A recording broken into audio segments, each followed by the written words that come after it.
धरती पे ये वाले जानवर एग्जिस्ट करते भी थे या नहीं। यस गाइज, आज की वीडियो के थंबनेल में एक ऐसा क्रीचर था जो मेरे को आज तक नहीं समझ में आया है। कुछ तुम लोगों की साइड से, कुछ थोड़ा बहुत यूट्यूब से। पूरा यूट्यूब फीड एक टाइम पे मेरा ब्लॉब से भरा रहता था। इसलिए आज हम जानने वाले हैं कि ये वाले मिथिकल क्रीचर्स एक्चुअली में एग्जिस्ट करते भी थे या नहीं, या हमसे झूठ बोला गया है। एंड ये वीडियो बनाई गई है द्वारा होस्ट टीवी चैनल और the video credit goes to him only. A big shout out. And आ जाओ मिथिकल क्रीचर्स के ऊपर चलते हैं। आई मीन मिथिकल क्रीचर्स को देखते हैं। आई गेस मैंने सही नाम लिया उसका, उसे ब्लॉप ही बोलते हैं ना, पता नहीं, वरना मैं बहुत फनी लग रहा हूँ अभी। ओके, व्हाट द हेल, ये स्कूबा डाइवर इतना छोटा लग रहा है इसके सामने। वेल, चाहे इस जमाने के मिथिकल एनिमल्स हो या फिर हजारों साल पुरानी मिथोलॉजीज के खतरनाक तरीन मिथिकल क्रिएचर्स, ये सिर्फ इंसान के दिमाग तक नहीं थे बल्कि रियलिटी में इस दुनिया में घूमा करते थे। ये वीडियो मेरी इस टॉपिक में प्रीवियस वीडियो का पार्ट 2 है और पिछले पार्ट में तो आपने बहुत अच्छा रिस्पांस दिया था, तो इस वीडियो को भी पूरा देखना। नंबर 7, फेनरियर। दोस्तों, नॉर्स मिथोलॉजी में एक फेनरियर नामी जायंट वुल्फ बहुत ज्यादा फेमस है और इसी मिथिकल वुल्फ के फिक्शनल वर्जन को आपने Thor Ragnarok. Oh yep, oh my God भाई, one of the favourite movies मेरी। मुझे याद भी नहीं है मैंने थॉर रैग्नारॉक कितनी बार देखा है। डोंट टेल मी ये इतना बड़ा वुल्फ एग्जिस्ट करता था भाई, मैं फ्लिप हो जाऊंगा कसम से। वर्जन को आपने थॉर रैग्नारॉक मूवी में भी देखा होगा। खैर, फेनरियर के जैसी जायंट वुल्फ्स और भी कई मिथोलॉजीज में अपीयर हुई हैं। असल में आज से 10,000 साल पहले आइस एज के जमाने में आपको ये जायंट वुल्फ्स जरूर देखने को मिलती। जी हाँ, यहाँ मैं बात कर रहा हूँ डायर वुल्फ्स की। इन्हें इस दुनिया में इवॉल्व होने वाली सबसे बड़ी वुल्फ्स की नस्ल बताया जाता है। और कंपैरिजन के लिए ये modern day largest grey wolves से 25% बड़ी होने के साथ साथ हर लिहाज से बेहतर थी। इसलिए तो डायर वुल्फ्स आइस एज के बहुत से मेगाफोना का आसानी से शिकार किया करती थी। There is no way ये लोग मैमथ्स का शिकार कर लेते थे। There is no way। तो ऑब्वियसली जितना बड़ा हमें मूवीज वगैरह में दिखाया गया उतना ह्यूज तो नहीं होता था ये, बट ये होता था ह्यूज। ऑलमोस्ट एक वुल्फ समझ लो राइनोसोरस के साइज का। भाई वो अपने आप में बहुत बड़ा है। क्योंकि let me just remind you, अगर नॉर्मल इंसान के सामने एक नॉर्मल वुल्फ भी आ जाए तो थोड़ी सी खटिया खड़ी होने के चांसेस हैं। वुल्फ्स आइस एज के बहुत से मेगाफोना का आसानी से शिकार किया करती थी। बहरहाल जब आइस एज खत्म हो रही थी तो इनकी ज्यादातर डाइट का हिस्सा होने वाले मेगाफोना भी खत्म होने लग गए थे। जिसके नतीजे में डायर वुल्फ्स भी एक्सटिंक्ट हो गयी। लेकिन इनके साथ कोएग्जिस्ट करने वाली ग्रे वुल्फ्स आज भी जिंदा हैं। This is so cute. They look like dogs. मेरा एक ही सवाल है, again I'm asking, if not friend then why friend shaped? And you know what the sad part is, ये बेचारे जितने भी creatures आज तक extinct हुए ना, इनका एक ही रीजन रहा है, which is the majority reason, not एक रीजन, majority reason यही रहा है, बेचारे का खाना ही खत्म हो गया। जिसको खाते थे वो extinct हो गया, तो ये बेचारे extinct हो गए। तुम देख रहे हो तभी फूड चेन का कितना ज्यादा महत्व है। कोएग्जिस्ट करने वाली डॉग लग रहा है, आज भी जिंदा है, जिसकी वजह है ये छोटे एनिमल्स का शिकार करती हैं। Number 6, 4 tusk elephant. Well, Hinduism में हमें कई बार 4 टस्क यानी 4 दांत वाले एलिफेंट्स का जिक्र देखने को मिला है, जैसे कि इंदिरा नामी डीटी की एरावत नामी सवारी। और यही नहीं बल्कि फेमस रामायण में भी ऐसे मिथिकल एलिफेंट्स का जिक्र आया है। वेल दोस्तों, 23 से 2 मिलियन ईयर्स पहले जब मैग्लेडॉन समंदर में घूम रही थी तो उस दौरान वाकई में जमीन में 4 दांत वाले गोम्फोथियर्स नामी एलिफेंट्स के रिलेटिव्स इस दुनिया में पाए जाते थे। डूड, इनसे कौन पंगा लेगा? अबे इनके तो ऐसे भी नहीं, इनके तो स्ट्रेट है और एकदम तीखे से, किसी भी बेचारे में घुस गए उसने बचना नहीं है। 4 दांत वाला हाथी, ये तो 4 दांत वाला है। मेरा दोस्त 32 दांत वाला हाथी है। के रिलेटिव्स इस दुनिया में पाए जाते थे। माना जाता है ये अपने नीचे के दांतों को शवल की तरह इस्तेमाल करके आसानी से अपनी हर्बीवरस डाइट को कंप्लीट कर लिया करते थे। वैसे जिस दौरान गोम्फोथियर्स इस दुनिया में घूम रहे थे उस वक्त तक हम इंसान छोटे दिमाग वाले होमो इरेक्टस तक ही इवॉल्व हुए थे। इसलिए पॉसिबल है कि गोम्फोथियर्स के फॉसिल्स ने हिंदुइज्म के मिथोलॉजिकल एलिमेंट्स को इंस्पायर किया होगा। Number 5, Mapinguari. There is no way ये एग्जिस्ट करता था। There is no way. What the hell is this creature? This looks like straight up from manga or something. What? Okay, तेरे मुंह पे दांत है, तेरे पेट में दांत क्या कर रहे हैं? Yes guys, बेचारा खाने चबा के पेट में भेजता होगा, इसका पेट खाना चबा के बाहर थूक देता होगा।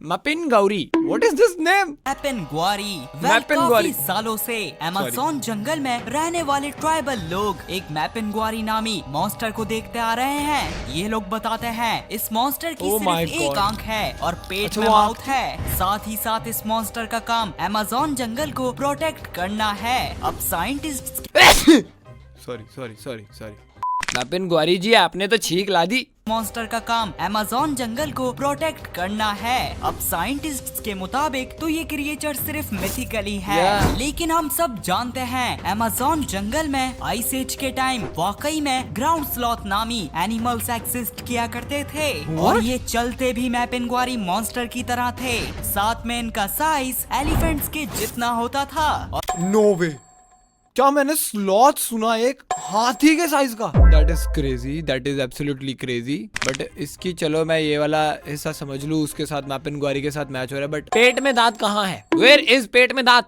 थे। साथ में इनका साइज एलिफेंट्स के जितना होता था और ये साइज तो मिथिकल मैपिन ग्वारी से भी कुछ हद तक बड़ा है। खैर हम ये भी जानते हैं कि आइस एज के खत्म होते होते और साथ में इंसानों की हंटिंग ने इन एनिमल्स को 11,000 साल पहले एक्सटिंक्ट कर दिया था। ये साइज था इसलिए इनका? शायद अमेज़ोनियन ट्राइबल लोग अपने बच्चों को ग्राउंड स्लॉथ की कहानियां सुनाते होंगे और उन्हीं हजारों सालों के कहानियों के सिलसिले में ग्राउंड स्लॉथ रियल एनिमल से मिथिकल मैपिन ग्वारी क्रिएचर बन गए।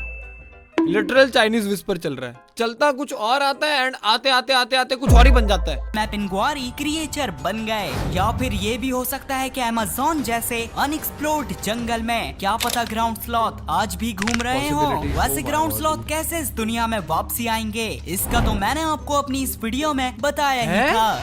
Number 4 Okay. Griffin. Well Griffin's का जिक्र तो 5000 साल पुरानी मेसोपोटामियन मिथोलॉजी से ही चलता आ रहा है और फिर मजीद ये तकरीबन हर मिथोलॉजी में अपीयर हुए। असल घोड़े में जैसे शुरुआत ईगल? से ही हम इंसानों का मानना है लायन जमीन के एनिमल्स के बादशाह हैं और वहीं ईगल आसमानों के एनिमल्स Yep. के बादशाह। इसलिए जब पुराने लोगों को सेराटॉप्सियन डायनासोर्स के फॉसिल्स पहली बार मिले तो इन्होंने इन्हें फौरन लायन ईगल का हाइब्रिड समझकर अच्छा। ग्रिफिन जैसे मिथिकल क्रिएचर को इमेजिन कर लिया। Okay, now I understand, because उसके कान ऐसे थोड़े लंबे से है तो उन्हें लग रहा था वो जमीन के एनिमल्स के बादशाह हैं और वहीं ईगल आसमानों के एनिमल्स Yep. के बादशाह। इसलिए जब पुराने लोगों को सेराटॉप्सियन डायनासोर्स के फॉसिल्स पहली बार मिले तो इन्होंने इन्हें फौरन लायन ईगल का हाइब्रिड समझकर ग्रिफिन जैसे मिथिकल क्रिएचर को इमेजिन कर लिया। Okay, now I understand, because उसके कान ऐसे थोड़े लंबे से है तो उन्हें लग रहा था वो पर है जो ऑब्वियसली कट गए हैं एंड बाकी का धड़ तो शेर जैसा लग रहा है। वाओ, हो सकता है, हाई चांसेस। मिथिकल क्रिएचर को इमेजिन कर लिया, लेकिन किसको पता था प्रेजेंट डे से सिर्फ 700 साल पहले इंसानियत से दूर न्यूजीलैंड में सच्ची के ग्रिफिन्स पाए जाते थे। जी हाँ, हास्ट ईगल्स नामी इस दुनिया की सबसे बड़ी और खतरनाक तरीन ईगल की स्पीशीज किसी ग्रिफिन से कम नहीं थी। और तो और ये अच्छा, जाइंट ईगल्स इस दुनिया के टॉलेस्ट बर्ड्स मोआ का शिकार किया करते थे। क्या? वैसे मोआ का वेट अराउंड 250 केजी था और वहीं एवरेज इंसान का वेट 60 केजी होता है।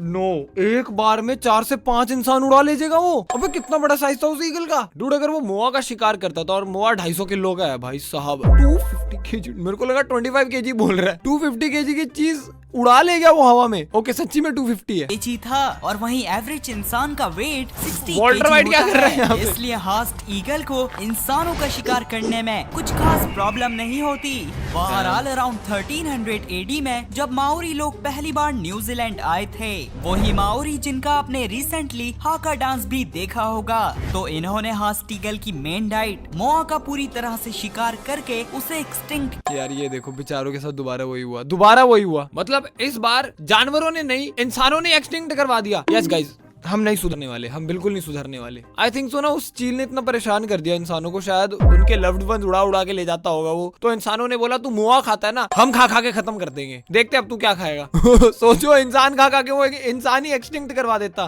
भाई मैं कुछ भी दिमाग लगा रहा हूँ। उन्होंने हास्टीगल की मेन डाइट मोआ का पूरी तरह से शिकार करके यार, उसे एक्सटिंक्ट कर दिया 250 था, kg जिसके की चीज नतीजे कैसे में उठा लेगा कोई? हास्टीगल भी एक्सटिंक्ट हो गए। Sad. नंबर 3 कापा।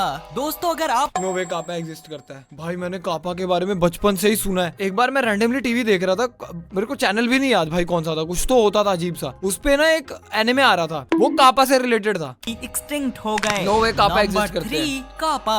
दोस्तों अगर आपने भी अपने बचपन में डोरेमोन कार्टून देखा है तो आपको याद होगा हमें इसमें कई बार कापा नामी मिस्टीरियस क्रिएचर Yep, दिखाया यहाँ इसमें गया भी देखा है। वेल कापा रियलिटी में जापानीज मिथोलॉजी का हिस्सा है। जापानीज लोगों के मुताबिक ये मिथिकल क्रिएचर किसी जायंट टर्टल की तरह दिखाई देता है और इसका पसंदीदा काम बच्चों को किडनैप करना और इंसानों को पानी में डुबोकर कच्चा खाना है। That is अगर crazy. डायनासोर्स के जमाने में एग्जिस्ट करने वाला आर्केलॉन नामी कापा जैसा टर्टल अभी जिंदा होता तो शायद ये इंसानों के साथ कापा वाला ही हाल करता, Oh my जिसकी God. वजह ये भाई देखो शक्ल तो पूरी कापा जैसी मिल रही है, बस ये दो पैरों पे अगर खड़ा हो जाना pure kappa. But I didn't know ये जापानीज मिथिकल क्रीचर है। डैम। हाल करता, जिसकी वजह ये है कि आर्केलॉन इस दुनिया में डिस्कवर होने वाली अब तक की सबसे बड़ी टर्टल्स की नस्ल है, जिनका साइज 15 फीट तक होता था।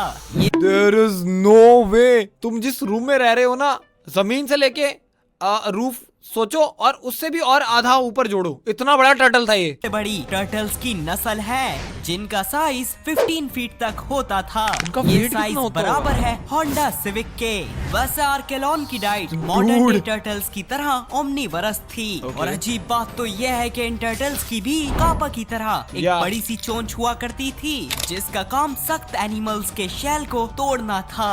Number 2 bloop. अराउंड Bloop, 1997 में इस दुनिया के लार्जेस्ट पैसिफिक ओशन से ये साउंड डिटेक्ट किया गया था।